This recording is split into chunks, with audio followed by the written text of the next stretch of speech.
j'espère que vous allez bien. On se retrouve aujourd'hui, comme vous avez pu voir dans le titre, pour 16 trucs qui m'énervent énormément quand on prend le bus, et je pense que ça devrait vous parler à vous aussi.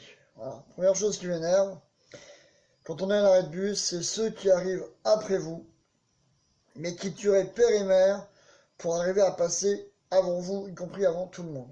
Voilà. Deuxième truc qui m'agace, c'est ceux qui pensent que leur bagage mérite un siège. Même si tous les sièges sont pris, vous resterez debout. Parce que leur bagage, il sera à côté d'eux. Pas devant eux, pas derrière eux, non. À côté d'eux, c'est un siège. Et vous, tant pis si vous restez stand-up. Troisième truc qui m'énerve, c'est ceux qui n'ont pas compris que si le bus est public, quand ils sont au téléphone, leurs conversations peuvent rester privées. Mais non, ils ont besoin d'en faire partager à tout le monde, quoi. Y compris quand il s'agit de la musique. C'est pareil, on n'a pas tous les goûts, mais apparemment, ils s'en foutent.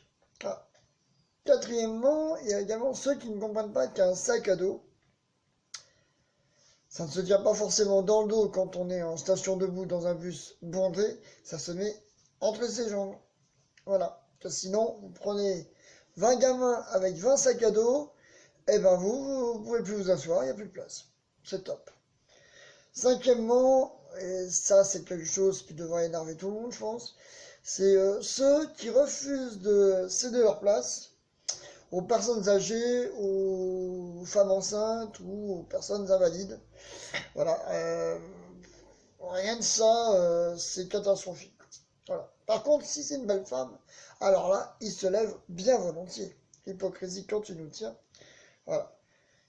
En sixième, on trouve les personnes qui pensent que parce que leurs enfants risquent de brailler, il est bien vu de leur gueuler encore plus dessus. Voilà. Je ne sais pas si vous connaissez ce cas de figure, c'est pas terrible non plus. Voilà. En septième, et je sais bien de quoi je parle, c'est ceux qui pensent que ton écran de téléphone est plus intéressant que le leur. Et qui ont tellement l'œil dessus qu'ils pourraient presque corriger les SMS que tu es en train de remplir. C'est top. Huitièmement, tu as ceux qui, dans un bus vide ou quasiment vide, viennent se poser à côté de toi. Alors qu'il y a de la place partout. Ils viennent, se posent, et parfois même sans parler. Et pour être honnête, parfois je préfère même presque qu'ils ne parlent pas. Je veux savoir ce qui pourrait être raconté. Voilà. En neuvième, on a les bons copains, les bonnes copines qui se retrouvent. Voilà, elles se retrouvent à l'entrée du bus et elles démarrent une conversation. Et tant pis si elles sont littéralement dans le passage, rien ne les fera avancer, rien ne les fera bouger. Peu importe s'il y a des places assises au milieu ou au fond, vous resterez bloqués derrière les deux mégères, entre guillemets. Parce que alors qu'elle pourrait avancer un petit peu, mais bon, vous connaissez, voilà. En dixième, et ça c'est une spéciale dédicace à toutes les femmes qui prennent le bus, les transports en commun et qui ont un petit peu marre d'être des bêtes de foire, voilà, c'est toutes celles qui doivent subir les mains baladeuses ou les yeux largement fixés sur un décolleté, voilà. Voire même ceux qui tentent de prendre un petit cliché discret avec le portable. On vous a grillé, les gars. Arrêtez tout, quoi.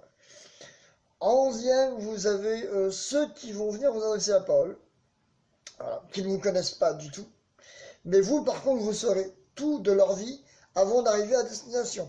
Parce que vous inquiétez pas, ils descendront après vous. Vous aurez le temps de tout entendre.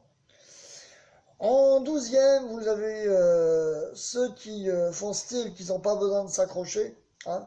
Ils sont debout, le bus il bouge, pas de problème.